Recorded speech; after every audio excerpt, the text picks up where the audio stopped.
Pronto. A questão da avaliação dessa prova de vocês, que vai acontecer na próxima semana, vocês sabem que a gente vai abordar a questão da fenomenologia, certo? E aí, o que a gente deve levar em consideração no que diz respeito à fenomenologia primeiro, o criador, né, que foi Edmundo Husserl, e ele vai trabalhar, lembrando, ele vai ser o criador dessa, é uma teoria filosófica, e nessa teoria filosófica, o que é levado em consideração? É levado em consideração o que as coisas elas representam, um fenômeno, né, do que ela representa, do que ela é. Então, assim, tudo que está estabelecido dentro de um contexto de um objeto tem uma representação. E essa representação ela é tida pelo fator fenomenológico, ou seja, daquilo que ela representa. Então, lembrar que a fenomenologia ela pode ser entendida, claro, como eu já falei, como um método, né, um método filosófico, ou um tipo de filosofia, uma teoria filosófica, que foi proposta por Husserl com a publicação das ideias de uma fenomenologia pura e uma fenomenologia mais voltada para o contexto das práticas de como os objetos eles são identificados. Então, para ele, né, para Husserl, ele entendia como um processo pelo qual se investiga o fluxo de consciência ao mesmo tempo que se é capaz de preservar um objeto fora de si. Ou seja, o que ele representa fora da realidade dele. Então, é o que a gente chama de fenomenologia. Tá certo? Então, deve lembrar também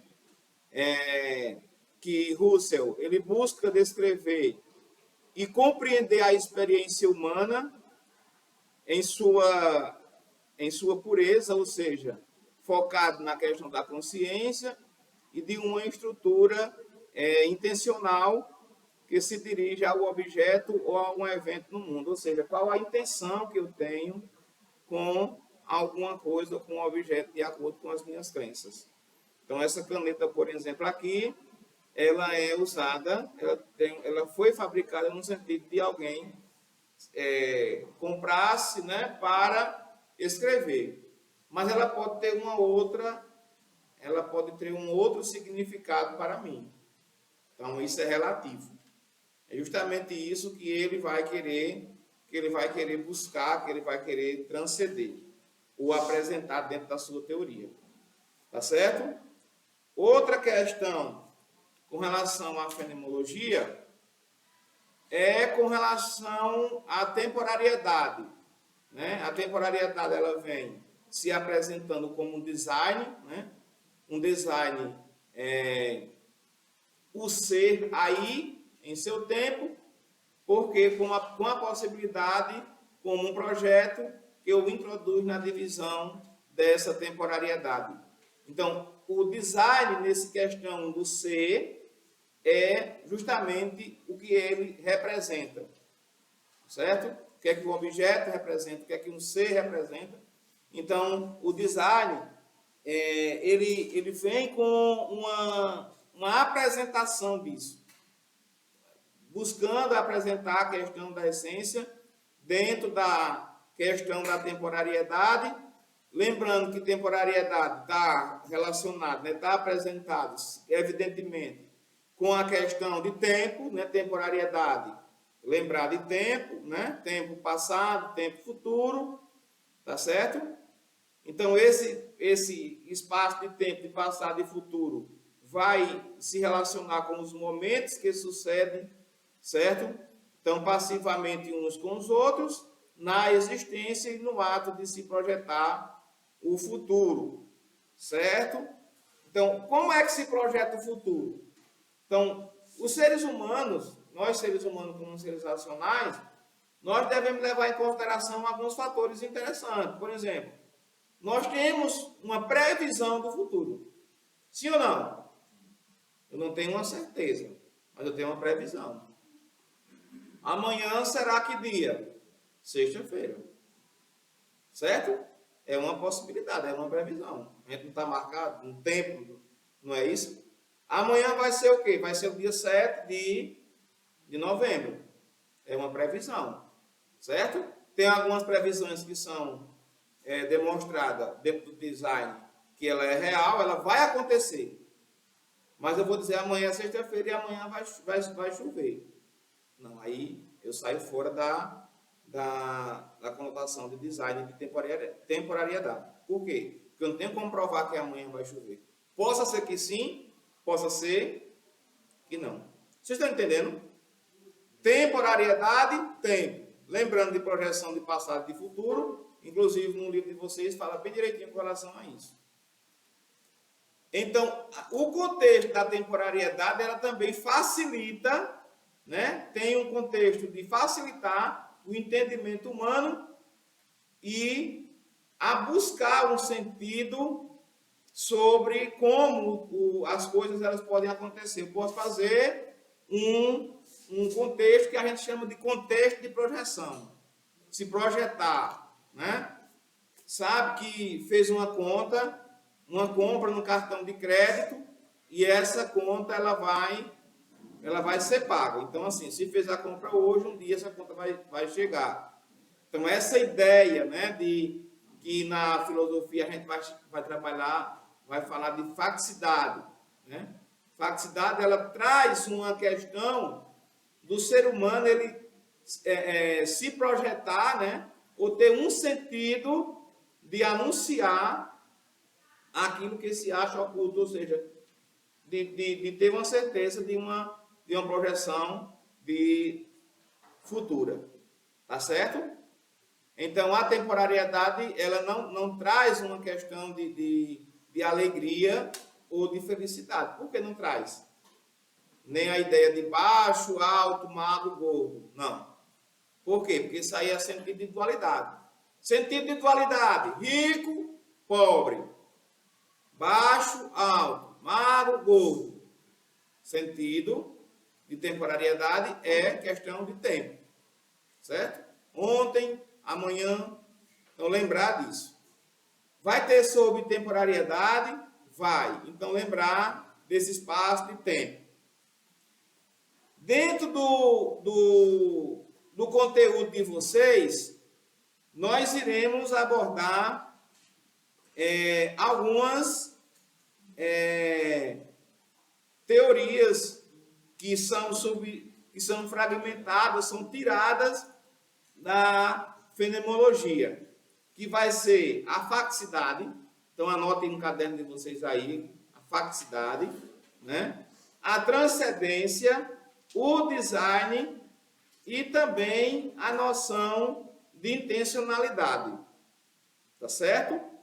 Então, levar em consideração esse fator do que seria esses 4 sentidos. Tá certo, gente?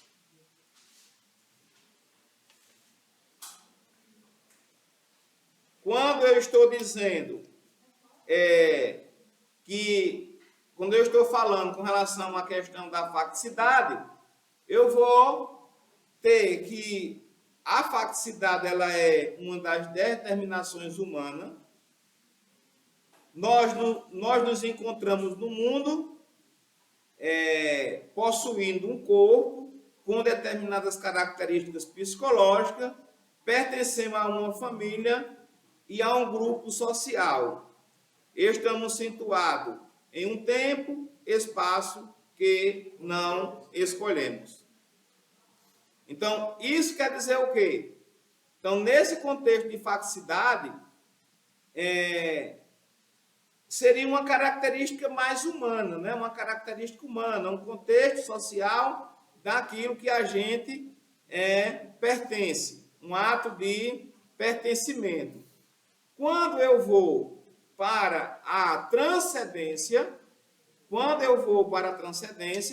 a transcendência ela é a ação pelo qual o ser humano executa movimento de ir além dessas determinações. né? Não para negá-las, mas para dar sentido e orientar as suas ações nas mais diversas divisões. A transcendência é a dimensão de liberdade humana. O que é transcender? Né? Transcender é estar em determinados momentos ou ter uma questão de movimentação, né? A transcendência humana, ela executa essa questão das questões humanas por meio de determinação de sentido da vida, né? Se transcender, certo? Então, outro aspecto também é a questão do design, né? Como é o design ele apresenta? Ele é lançado no mundo enquanto o ser humano não se reduz a uma coisa. Por isso, ele distingue da existência humana dos aspectos, certo? Inseparáveis, como fixidade e transcendência. Então, o design ele é diferente. O design ele se destaca por ser diferente da fixidade, da intencionalidade, da transcendência como um todo. E, por último, a questão de intencionalidade. Por último, por quê? Porque eu vou dizer que a fenomenologia, ela se fragmenta, ela se divide, certo? Então, como é que ela se divide? Ela se divide dentro de um aspecto, nesses 4 aspectos que eu falei agora para vocês, né? Que a fenomenologia ela vai se subdividir. Possa ser que na prova tenha essa pergunta, viu, gente? Que vai ser a facticidade, a transcendência, o design e a noção de intencionalidade. Aí, uma pergunta. Reginaldo, mas a fenomenologia ela só tem essas subdivisões? Não, de forma alguma. Ela tem várias outras. Mas as principais subdivisões é essa. Porque ele é uma teoria complexa. E por ser uma teoria complexa, ela precisa de outros momentos de compreensão. Então, se subdividindo ela, a gente consegue entender melhor.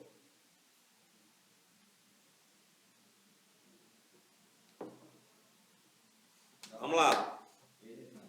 Oi. Dá para estudar para essa atividade? Dá, sim. Certeza. E pela página do livro também. Então, outra coisa que a gente vai trazer com relação a esse aspecto é a questão daqueles 6 filósofos que nós apresentamos como sendo parte integradora